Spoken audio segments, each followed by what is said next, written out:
What is going on, everybody? My name is Kyle O'Grady. I am a thru hiker. I am a peak bagger. I am a huge hiking nerd, and every single week on this podcast, I chat with other hiking nerds about their experiences on the trail. Folks, this is a unique episode. On this episode, I interview Andrea Lankford, who is the author of the new book called Trail of the Lost, The Relentless Search to Bring Home the Missing Hikers of the Pacific Crest Trail. That's right. So, I do just want to give a caveat real quick here. A lot of you that follow my YouTube channel know that over the past almost a year now, I've been doing videos, kind of like true crime-esque hiking mystery videos, in addition to my normal backpacking content. This podcast is not going to turn into that, and I know I said that after my first mystery video back in December, but I actually mean that. I'm not just going to turn this podcast into a true crime podcast, but I don't know. I thought this was a really unique opportunity and a really cool idea for the episode. Basically, there's three men that have gone missing on the PCT, and this book gives you all the details about that and a lot more. It's a fantastic book, which I'm going to say 1,000 times in the interview, but I absolutely loved it, and I encourage all of you to go pick up a copy. I'll have a link in the show notes, especially if you enjoyed this episode. Real quick, I just want to say that, we're talking about missing hikers here and a few other cases that are quite sad, and so, I don't know, just if you don't want to hear about grieving families and missing hikers and even a hiker who was murdered, then maybe listen to another episode. That's just my warning there. And let's get into it. Let's do it. Episode number 151 of Trail Tales with Andrea Lankford, author of Trail of the Lost.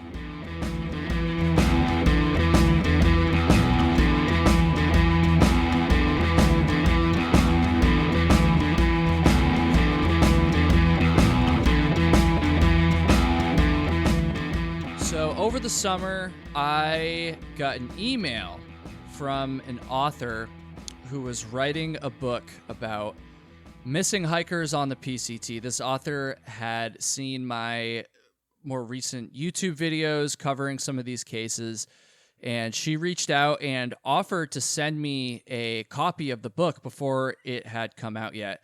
And I was like, that sounds cool, I guess. Sure, I'll take the copy.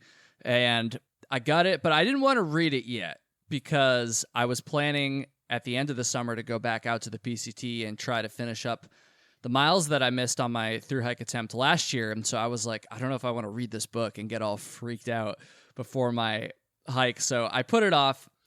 But then at the beginning of September, I finally got around to reading it. It's called Trail of the Lost. And this book, let me tell you, everyone, is awesome. This isn't sponsored. This isn't anything like that. I love this book. I'm not even a reader. I literally have not read an entire book in probably like 4 years. I'm not even joking. And it was so good. And so I'm so excited to be talking to the author herself, Andrea Lankford. Thank you so much for coming on, and how's it going? It's going pretty good here in the foothills of the Sierra. Oh, how are nice. you doing, Kyle? I'm doing pretty good. Sorry if there's any sirens in the background. It's a little busy out there today, but we're going to get through it. And also, sorry, not just to you, Andrea, but also to everyone listening. This is, I've never interviewed an author about a book before, and so I'm stepping outside of my comfort zone a little bit here. I think it's going to be fun, though, because I just love this book. I mean, obviously it's right in my wheelhouse, being a PCT hiker and doing these, mystery videos on my YouTube channel, as I call them. But I thought it was awesome. And so I'm so excited for this today. I think the best way to start is to have you just give a quick, synopsis of what the book is. I guess what you would find on the back of the book, whatever. I'm sure there's some official term for that, but you know what I mean? Just a synopsis of what the book is, just for everyone who hasn't heard about it yet. Yeah, so Trail of the Lost, it's nonfiction. It's a true story. and it's about the relentless search to bring home the missing hikers of the Pacific Crest Trail. And so it's about these three cases that you've done YouTube videos of, so some of your fans are familiar with these cases. And it's about the people who work so hard to find these missing hikers and bring them home to their families. Yeah. And I have a question about that in a little bit. So obviously it covers these three cases, although it covers way more than just that. I'll just say that right now. But anyways, how about yourself, Andrea? Why don't you give an introduction to yourself? Because you're not just an author. And actually, one of the things I really appreciate about this book is that it's written by someone who understands the trail, who understands thru hiking culture, and someone who's a thru hiker themselves. So I think I kind of just gave away some of it there, but give an introduction to yourself. What's your experience like backpacking, thru hiking, and other outdoor related experience? Yeah, my background is kind of complicated, but to jumpstart you into it, I was a park ranger for the National Park Service for 12 years. And I did law enforcement, search and rescue, wildland firefighting in some of the biggest and most dangerous landscapes in North America, like Yosemite and the Grand Canyon. And eventually I burned out, but I had to search for overdue hikers as a ranger. And then after I burned out, to recover from, working with the bureaucracy and being overworked and underpaid, I decided to thru hike the Appalachian Trail. And I did that in 1999 in 5.5 months. And that was a relatively safe experience for me. I had a lot of experience. And I continue to do other long distance self-supported trips. I did a couple of thru bikes. I kayaked from Miami to Key West. Wow. And so I just really immersed myself back into nature to get back into what I loved about it.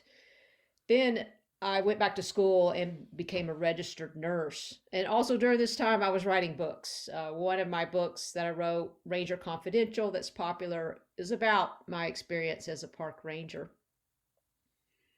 Mm-hmm.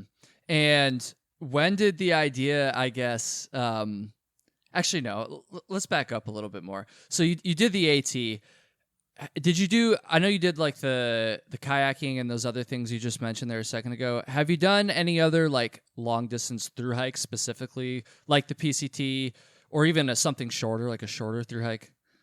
Yes, I did the John Muir Trail, which is basically the Pacific Crest Trail in the Sierra Nevada from Sequoia to Yosemite. I did that. That was a practice run before I did the Appalachian Trail. Mm-hmm. I believe it was, I want to say 212 miles. Yeah, something like that. And I've also done, the Milford Track and stuff like that in New Zealand. Oh, okay, interesting. I've actually not heard of that one before. I've heard of the Te Aurora, the long one there. That's the only one in New Zealand I'm familiar with, though.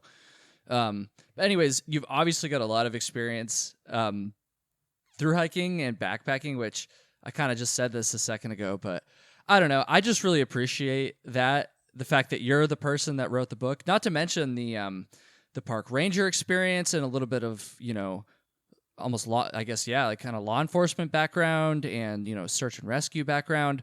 You really are the perfect person to write this book, because it'd be easy for someone who's never backpacked or thru hiked a day in their life before to come in and see an opportunity here. And even if they're, genuine about it, if they don't have that thru hiking experience, I don't know. I feel like it just wouldn't be the same. The book wouldn't be the same. And so I think that really showed throughout the book. But anyways, so to start off here, I guess, going back to that email you sent me over the summer, I had made a video around that time talking about all three of the Triple Crown trails and specifically talking about the murders that had occurred on each trail. And in that video, I said that there had never been a murder, to my knowledge, on the PCT. And I meant that, but when you emailed me, you actually pointed out that that was wrong and there had been a murder on the PCT. And for somehow it seems like this case is very just not covered, I guess. I don't know. Can you talk about that case a little bit? Because I think I would like to not only correct my video there, but I think I'd like to make a video on this case as well. And it was covered briefly in the book. The case of, was it Andy Elam. Elam? Yeah. Yes. What happened there? See, this was it was 1989, I believe, off the top of my head. It was in the 80s. And Andy Elam was a trail runner. He wasn't a thru hiker. And he and his parents and their dog were going to do a short day hike north from the Anza trailhead there in Southern California, near the Paradise Valley Cafe. So near Idlewild, the town of south of Idlewild. Okay, yeah. Yeah, like between Idlewild and Warner Springs. Yep. Yeah, I think that's the trailhead that I hitched into Idlewild from. I know there's a few different ways to get into You may Idlewild. have, because yeah. Yes. So Andy is a trail runner. He's 19, so he's running ahead, and then they start to they left the dog in the car, start to worry about the dog. So he runs back while his parents are still hiking. Now, when his parents come back to the trailhead, the dog is running around loose and they can't find Andy. And they search for him. They can't find him. They call the authorities, and before too long, the authorities find Andy's body there near the trail, not too far from the car. The theory is that someone was breaking into the car and Andy got into a altercation, conflict with that person or people, and he was beat to death. So it's a horrible tragedy, senseless, but it's unsolved to this day. No one has solved that case. There's a memorial there for Andy, and I guess because he's not a thru hiker, he was a trail runner. Something about that story just doesn't, it's not in thru hiker lore. No, like I had never heard of it. I mean, I really thought I was telling the truth in that video when I said there's never been a murder on the PCT, and so.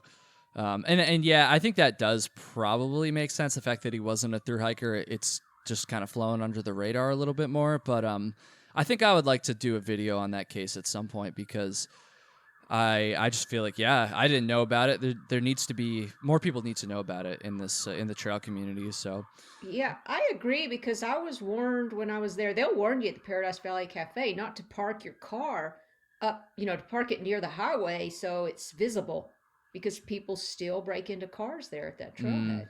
Yeah, super sad. Do you know where the memorial is? Because I don't remember seeing it, which doesn't, I also was, could have missed it easily. But Anza trailhead, you're hiking north, what is that, Highway 79? Sorry, like where exactly? Springs. Like where? Yeah, so you're going from Idlewild to Palm Springs, thereabout, and the Anza trailhead's on the highway. If you hike north, you'll see the memorial, I want to say, in 2 or 3 minutes. It's not far from the trailhead. Oh, so it's up the old trail. Rock. Yeah, it's an old rock, made of rocks, and a plaque is there. Yeah, I probably just blew right by it. Interesting. So why don't we talk about so that's not the main case that's covered in the book, though, for everybody listening. We should talk about the 3 main cases. And so I loved especially reading this, because like you said earlier, I had done a video on all 3 of these cases, and so I was familiar with them in some detail, certainly, but not as much detail as you went into in the book. And so anyways, I don't know, maybe we start with Chris Sylvia. Can you just give like a brief rundown of his case? Yeah, so Chris Sylvia is the case that drew me into this story originally. He was 28 years old, and he disappeared in February of 2015. He was hiking south from the Anza trailhead, there where Andy Elam got murdered, and wanted to be picked back off the trail 4 days later, and called his roommate to be picked up. But when his roommate came for him, Chris Sylvia was nowhere to be seen. And eventually a search was initiated. They searched for days, and he was never found. But his gear was found on the Pacific Crest Trail there near Mike's place, those of you who are familiar, Chihuahua Valley Road. And that was in February 2015. A little over a year later, October 2016, Chris Sherpa Fowler went missing. That's a case many of you may be familiar with, while hiking in the Cascades in Washington state. Then about 6 months after that, in April 2017, David O'Sullivan from Ireland disappeared while hiking north from Idlewild.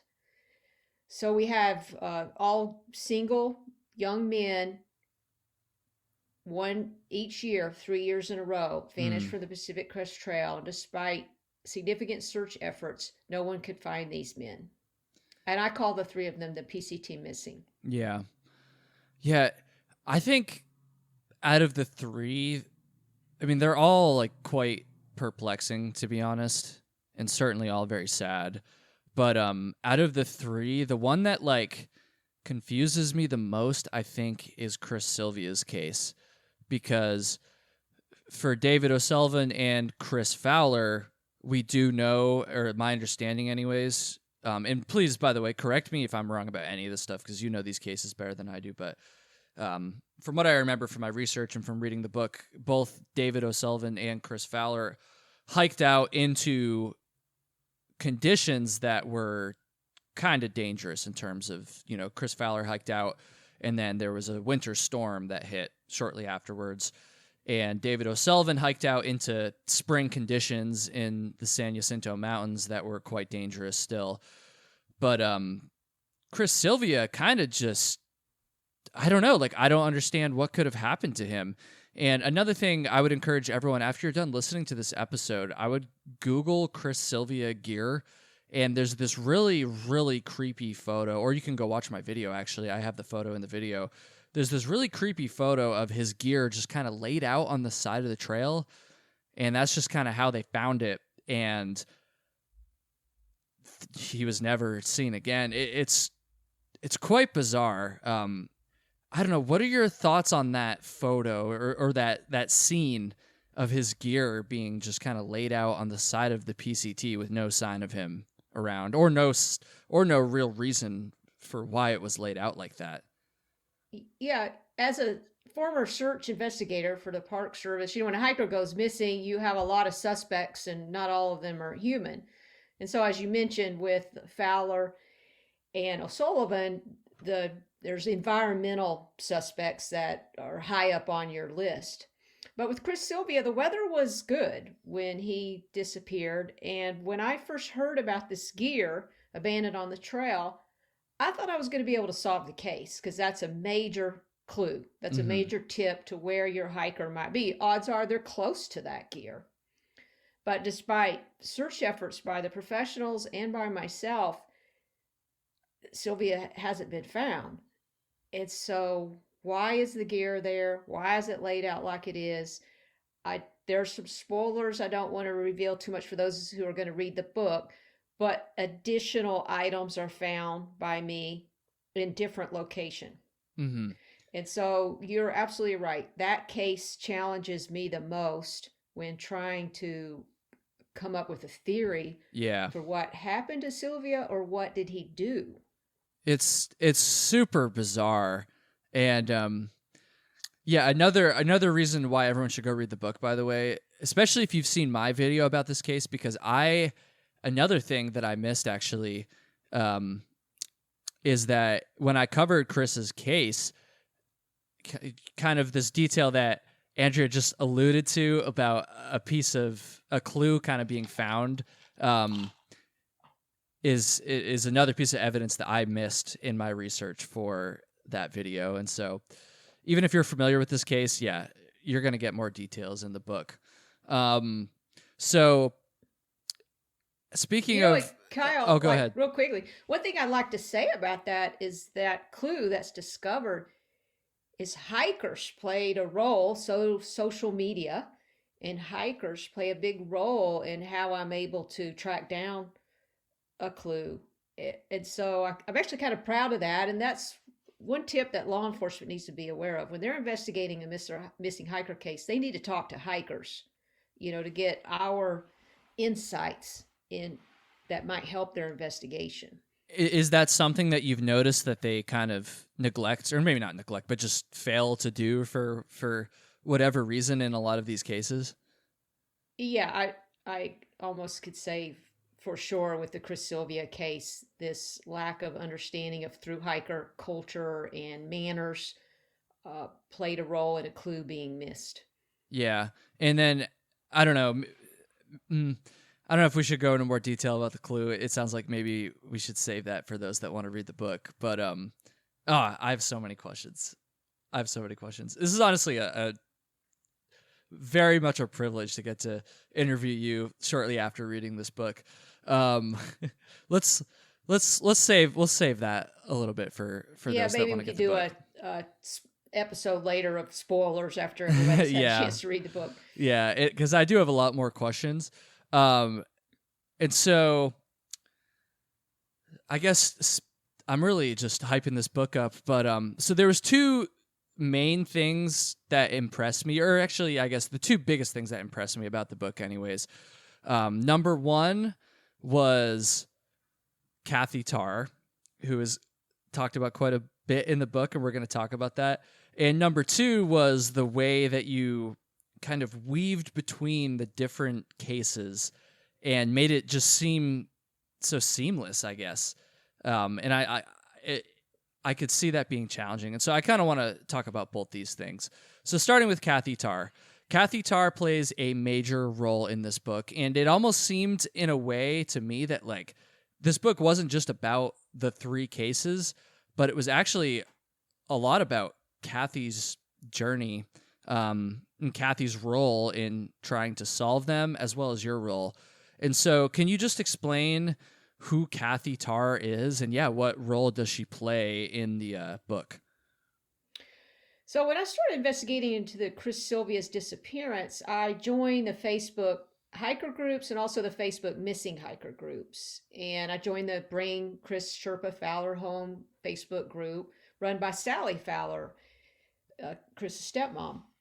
And I started to see posts by this woman named Kathy Tarr, who was close to me in age. We were in our mid-50s at the time. And she announced that she had been searching for Chris Fowler as a volunteer for months during the summer of 2017, and that she was now going to drive all the way from Washington down to Southern California to initiate a search for David O'Sullivan. And I was going to be in that area at the exact same time. So I introduced myself to Kathy through Facebook and begged her to meet me for dinner. And during that dinner, which I write about in the book, I was just so impressed with her. She didn't have any experience in SAR or law enforcement like I did, but she just seemed to have these great qualities, and I believed in her.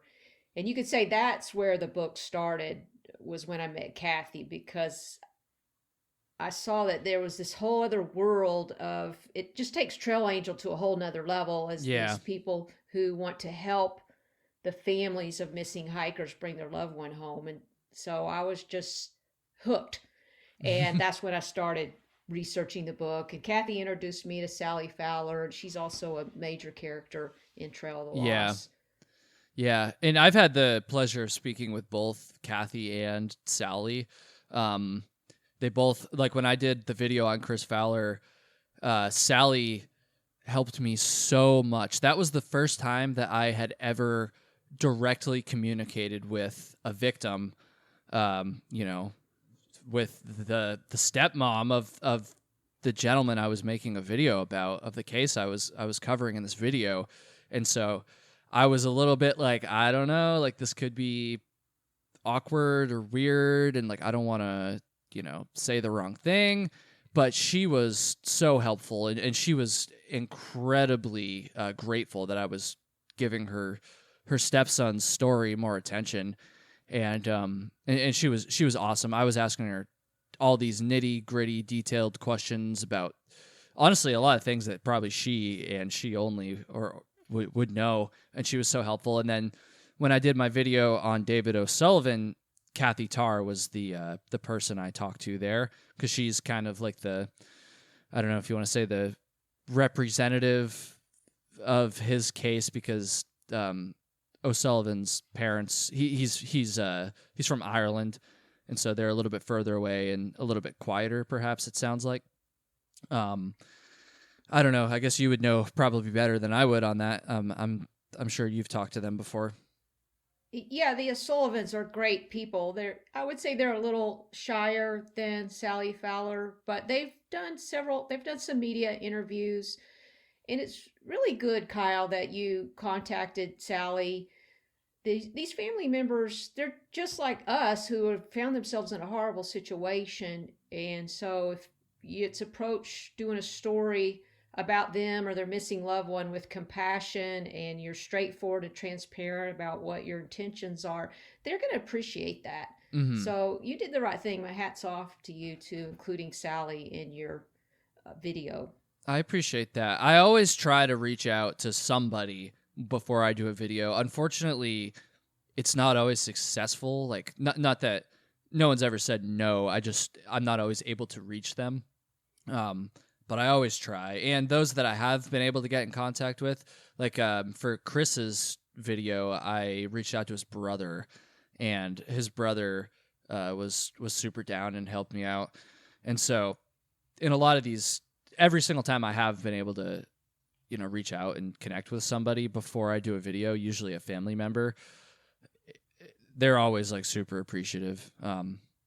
But anyways, I was super impressed with the way that you told Kathy's story. Because like I said earlier, when you, or at least I'll speak for myself, when I see the cover of the book and hear the title and, read the synopsis there, it's like, you think it's just going to be about the three cases. And obviously the book is driven by those three cases, but telling the story of Kathy and also yourself, kind of all the things that you guys have done to try to work these cases over the years is just as, I don't know, intriguing in my opinion as the actual details of the cases themselves. And so, hats off to you for making Kathy and your story, the searching, like a huge part of the book. I thought that was super, super intriguing. And I'd also like to get Kathy on the podcast maybe at some point. If I don't know, I haven't asked her, so no promises there. But I think that'd be something that would be fun as well. How did she respond to the book? Was she like pleased the way everything came out? Yeah, Kathy is very supportive, and I was real transparent with her all through, the interview. I mean, this is like 5 years I was working on this book with her, so we even became close. And the same with Sally. And I was always honest as, what I was trying to do with the story. I told them I wanted to write the searcher's journey. We do have some books out there that are about the missing person, and I wanted to introduce the PCT missing to everybody, but I wanted to write a story from the searcher's perspective because I felt like that really hasn't been done. Yeah, no, I mean, it felt like very unique. And like I said, I really appreciated that. Did Kathy help you in terms of like recalling details or getting you information specifically for the book, or did she mostly just give you her blessing? What role did she play in the book itself? I see, how would I describe this? It was like I was embedded with this group of people, including Kathy, who were hell bent on trying to find these missing hikers. Mm-hmm. So I was working with them as much as writing about them. So we were in contact often through text, at least almost on a daily basis, Yeah, responding okay. to leads, discussing the cases. I mean, we all became obsessed to varying degrees. So, you talked about me bringing my background as a hiker and a ranger into this. There's a blessing and a curse to that because I just couldn't sit back and observe, like a Yeah. journalist. I was involved, and that on one side, that takes away some of the objectivity because I was so involved in it. But I also think it makes the story more intimate because I'm feeling the stakes, the emotional stakes, as much as the characters are. I've invested a lot of time and emotion into the story. So Yeah. Kathy was a huge help. So was Sally. They were sharing. Uh, I did recorded interviews with both of them almost on a weekly basis. So we got to know each other very well over the years. Yeah. One thing that kind of struck me was there was a number of moments in the book where you describe some very emotional moments that Sally in particular was going through while you guys were out searching and working these cases. And those moments hit me particularly hard because I had spent a decent amount of time talking to Sally, and it was very kind of matter of fact, I guess. It was me asking, can you give me this detail about what happened? Or can you answer this question? And she would just give me the answer. And so reading these accounts of her just, being quite distraught, and understandably so, I don't know, those moments just really kind of hit me hard. How, I don't know, she obviously was okay with you putting those moments in the book. I don't know. I don't even know what question I'm trying to ask here. But do you have any more insight about some of those moments, I guess? Was it difficult to put those emotional moments in the book? Because remember, this is a stepmother who, for years now has no idea what happened to her stepson and has been working relentlessly to try to figure out. So I don't know. It's very tough. Yeah, so there's two things going on, or at least two things. One is any writer worth her salt needs to get to the emotional core, the emotional stakes of what their story, the impact that it has on real people, or, even a fictional character if you're writing fiction. So you need to go deep like that. And I was honest with Sally that, and I fact checked it with her. So I read these sections to her, and we both were bawling reading it, and I apologized for it. But she got it. She knew in order for me to instill a deep empathy for families of the missing, I had to use her as an example, so that, like you said, you come away from this, right, Kyle? You kind of sort of know what it feels like to have a family member go missing after you read this book, or at least you understand the troubles. Yeah, this certainly. causes people. Certainly. And so that's my goal, and I had to go to that place. With that said, it is, it's tiring on the writer as well to spend a lot of time in that space, but I needed to do it for the story. And so that explains that. Yeah, and she, I don't know, it's incredible. So as I mentioned a few minutes ago, the other thing that really impressed me about this book, and maybe this is just me not being an avid reader or even a reader at all. Like I said, it's kind of ironic that I'm interviewing an author right now because I can't remember the last time I read a book before this one. So maybe this is just me not knowing much about writing, but one of the things that really impressed me was the way that you kind of weaved between the different cases and also the story of, the search. In my mind, going into this, for some reason, before I read the book, I kind of assumed that it would just be like here's the first case, and there's, a section on that. And then here's the second case, and there's a section on that. And here's the third case.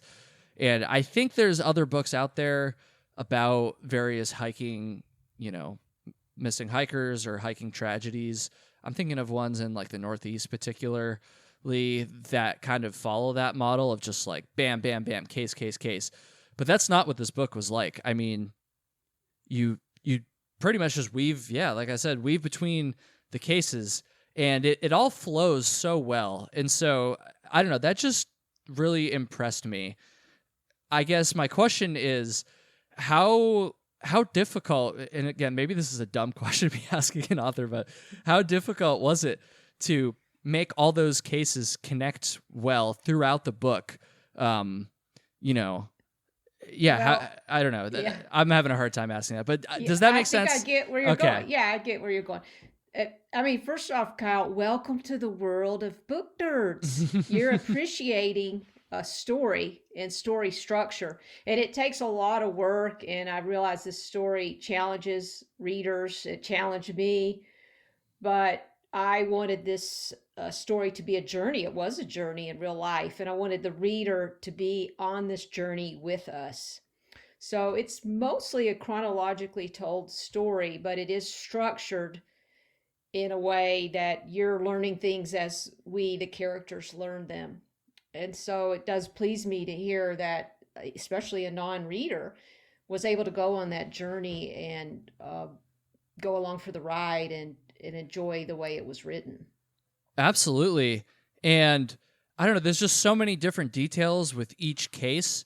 And I could see how it would be difficult to write it in a way that, because like you start with one case and then you kind of go to the next case, but you haven't resolved the first case or, told all the information about the first case. And then next thing you know, you're on to the third case and there's still things left to say about the second case. And so there's just so many details. I could see it being very difficult, to kind of connect them. And also there's just a lot of details that people might forget, in moving on to the next case. And so I don't know. I just thought it flowed so well, like I keep saying, and it was just very well written. And so I was very impressed. I was very impressed with that.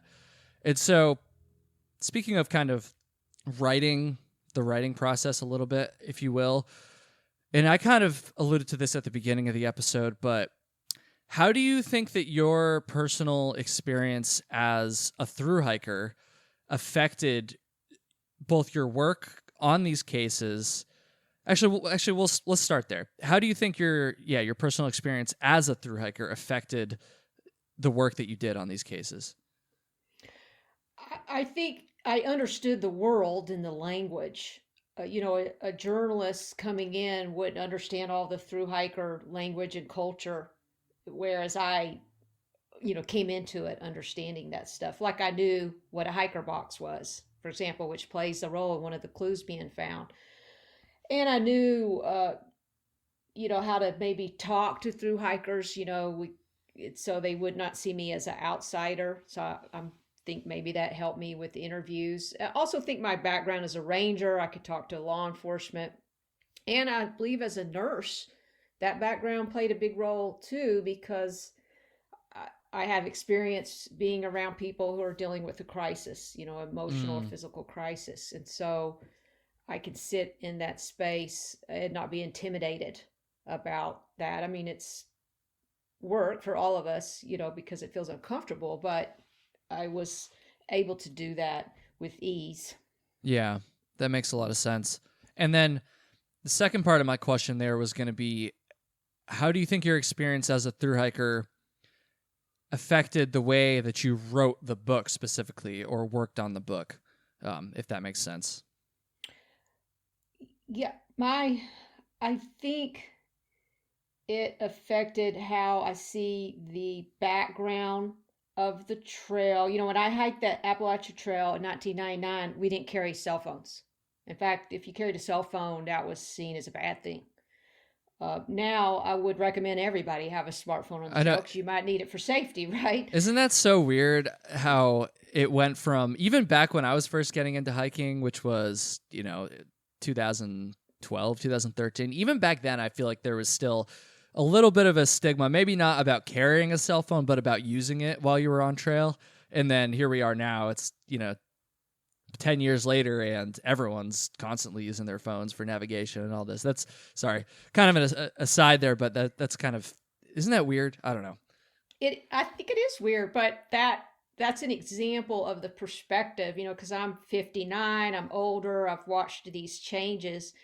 And so I was able to bring that perspective of this changing hiker culture and how the internet and smartphones and technology are affecting hiker culture and also affecting search techniques. Yeah. And also also investigation. So, and Facebook is an amazing investigative tool, something I couldn't imagine using in 1995 when I was a park ranger. Yeah, no kidding. That is something that I kind of took away from the book too. And I guess I had kind of experienced this to a degree as well, just in researching the various cases that I've done on my channel. But it really kind of hit me right in the face, I guess, and became glaringly obvious just how much of a role Facebook and social media is kind of playing in some of these cases now. Can you talk a little bit about what role Facebook played in these 3 cases specifically that you covered in the book? Yes, there are the Pacific Crest Trail class of 2023 Facebook groups, and they played a role. That's where clues were tracked down. That's where the first that's photograph of Chris Sylvia's gear. A thru hiker posted it on a Facebook group. That's where it showed up initially. Also, there's the Facebook missing hiker groups, and those areas, that's like the wild wild west. There's all kind of craziness going on those Facebook groups. Sometimes it's hard on the family, but every once in a while, a quiet hero walks in, and like Kathy Tarr and Morgan Clements, who is a character in the book, who are helping families through Facebook. The sourcing through Facebook can help bring in leads. It also brings in false leads. Yeah. I was going to say, I mean, you talk about this a little bit in the book too. It's like overall, and I'm just asking for your opinion. Do you think those Facebook groups are a net positive or a net negative? Because like you said, it can be some of the things posted in there and some of the attitudes, I think, from various members can have a negative impact on the family. And I'm sure the cases too with false leads and things like that. Like, do you think they're a net positive overall? I would probably lean that way. I'm a little bit of a jaded person, so I go from neutral to maybe a little bit net positive. It would be interesting to hear. I think Sally Fowler might give you a different answer. I think she would say it's mostly positive. Really? Although she dealt with a lot of negativity through her Facebook group. Yeah. But I do. I think she would say it was mostly positive. It's interesting because, yeah, I don't know. I was going to talk about the hunters in Chris's case, but I guess that wasn't really a Facebook specific thing. False Well, lead. I don't think Facebook inspired the bear hunter to report. What happened is a bear hunter reported that he had seen Chris Fowler on the trail, and this is a little bit of a spoiler, but through evidence on Facebook, Kathy Tarr and Morgan Clements prove that sighting is inaccurate at best, if not a straight up falsehood. Mm-hmm. And so Facebook, I think it does attract people. If there's a lot of emotional fervor on Facebook, it attracts a certain personality type to embellish a sighting and to be part of the thing that's happening on Facebook. Yeah. But it's also, Facebook is how you can prove that the sighting didn't happen, because there's a lot of documentation of photographs and whatnot of people's activities on Facebook. Right. I find it so ironic that, these cases that happened in, the middle of the woods, like very remote areas, with no internet connection. I just find it ironic that these remote cases are so heavily impacted by Facebook, something online. I don't know. I don't even really have a question there, but it's interesting to me. It's a paradox for sure. It is, yeah. And I've also thought that as well about like my YouTube channel in the past. It's like I've managed to connect these two things that are just polar opposites, hiking, being in the backcountry, and the internet. But I digress. So speaking of, I guess, my YouTube channel a little bit too, something that relates to that, something that I've struggled with since I started to do these missing hiker cases, or videos rather, or mystery videos, I call them, is the balance between getting these stories out there, which I think is important, and also not wanting to scare people away from hiking, because some negative comments I've gotten on those videos from people that probably otherwise like my videos is that I'm like doing a disservice because I'm frightening people, or I'm discouraging people indirectly to thru hike and a lot of these things. Is that something that you've ever thought about or struggled with having, covered, these cases quite a bit? Yeah, I've had it happen to me. I've got similar feedback. I don't struggle with it. Remember, I'm a former park ranger. I've lost friends to the job. I've responded to numerous tragedies. I've seen what nature's wrath can do to a human body. Uh, One way I put it is sometimes your average park visitor thinks they're in Disneyland, but the park ranger feels like she's working in Jurassic Park. Mm, Well, the truth is in the middle, and it yeah. shifts depending on the where you're hiking, the weather, but there are dangers out there, and I don't understand the mentality of critiquing people because they mention that there's a danger out there. It is mostly safe. You're probably safer hiking the Pacific Crest Trail than driving to work statistically, but there are hazards out there. We've got 3 young men who are missing and we can't find their bodies despite hundreds of searchers and lots of technology. So I think a little bit of fear is a healthy thing. Hmm. That's my response to those people who are critiquing you. Yeah, I think so too. And I think a lot of, because every now and again I'll get comments too from people that are just like, I'm never going hiking. And those are people that probably were never going to go hiking in the first place, but this is just making them even less likely to. And so sometimes I do struggle with it a little bit, but also I don't have that law enforcement, that ranger background like you do. And so perhaps before I started covering these stories, I was a little bit naive to that. And perhaps, I hate to say, and again, I'm not trying to scare people. So even saying this right now, I can't help but add that caveat. But like, I don't know. I think that maybe everyone, or not everyone, that most thru hikers and people in this community that aren't familiar with these cases are a little bit naive to some of the dangers sometimes. I don't know. At the same time, there's obviously things that you can do to keep yourself safe. And so my next question is, based on your experience with these cases, and I guess also your experience as a park ranger, what are just some of the biggest things you think that thru hikers and backpackers in general can do to, keep themselves safe? Just a few points, like the biggest things for safety. Yes, and I would approach the Pacific Crest Trail with an expedition mindset. It's not Mount Everest, but it's also just not, a 2 mile hike near your home. And so there are, be aware of the upcoming conditions. One of the big problem areas, as you know, is the San Jacinto Mountains. So make sure you go to John King's trail report and know what the situation is on the trail up there at Fuller Ridge. Do you need to skip it? Uh, be okay with skipping sections if they're dangerous, or make sure you have the gear you need. There is a microspike program where they even loan out microspikes to hikers, so take advantage of those things. A Garmin InReach or some sort of what I call flight following. If you don't have a Garmin, make sure you have a reliable family member who says, if I don't contact you by 5 p.m. on Saturday, I probably need help. So start asking about me or call for help. Mm-hmm.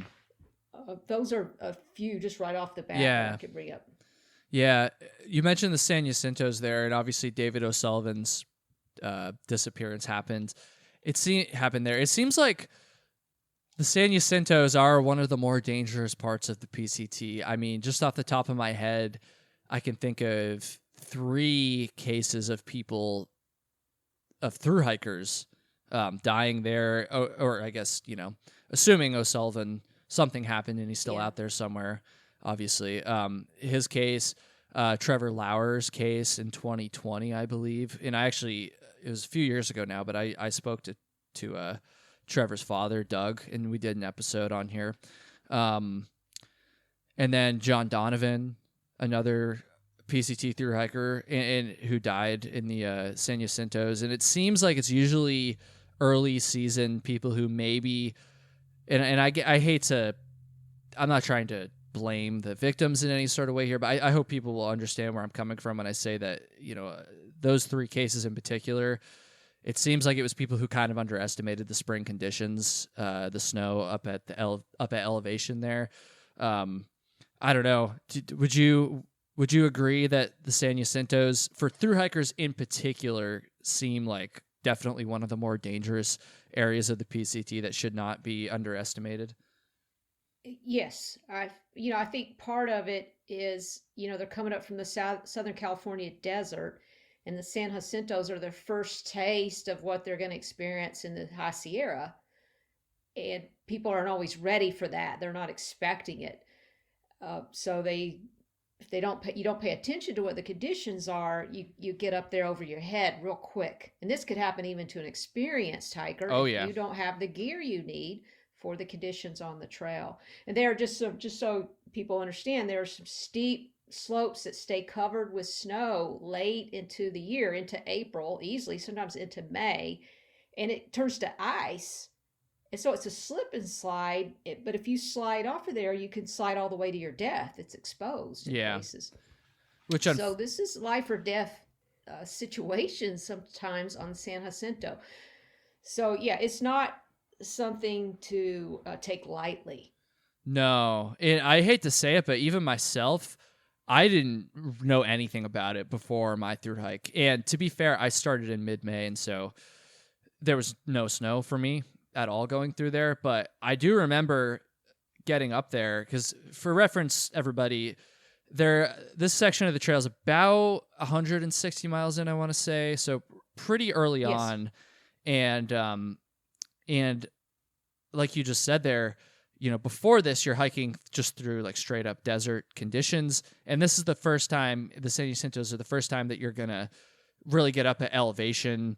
And it almost does feel like the Sierras in a way. And I think that pretty much every PCT thru hiker is aware of the Sierras and anticipating the Sierras and some of the difficulties that come with the Sierras. But yeah, there's definitely or I'll speak for myself, I definitely underestimated the San Jacintos. I didn't know anything about them. And by the time we really got up there and I realized that, like, oh, this is definitely different. This section of trail is definitely different than the rest of the desert stuff we've been hiking through. It would have been too late had the conditions been bad. Fortunately, they were fine.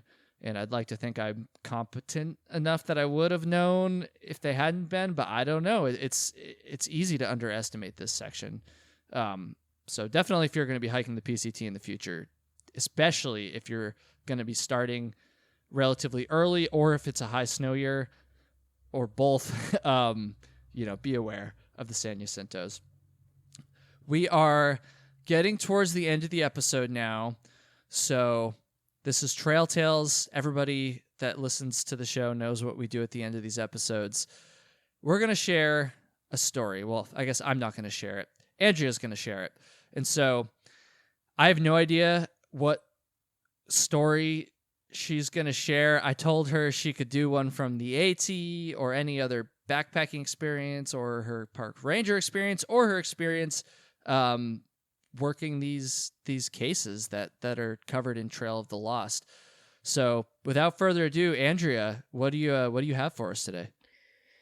Well, we've been talking about hazards on trails, right? And in the Trail of the Lost, I go through several human hazards, bad guys on the trails, specifically the Pacific Crest Trail.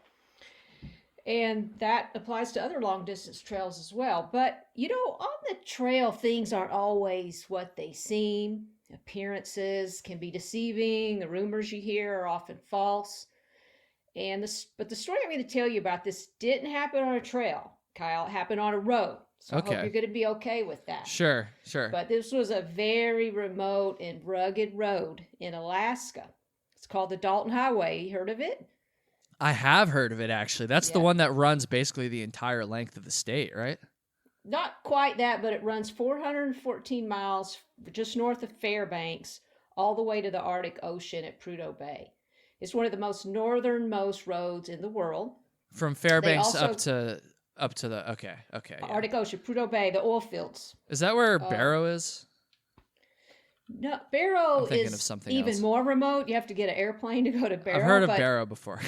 But you're thinking, kind of the same area. Okay, I'm looking at it on Google now. I see. Yeah, I've actually I don't know that much about the road, but I think I've watched a few videos of people like driving it or something, and in the past I've been like, oh, that'd be kind of fun to drive this crazy road. Yeah, Anyways, well, I'm sorry.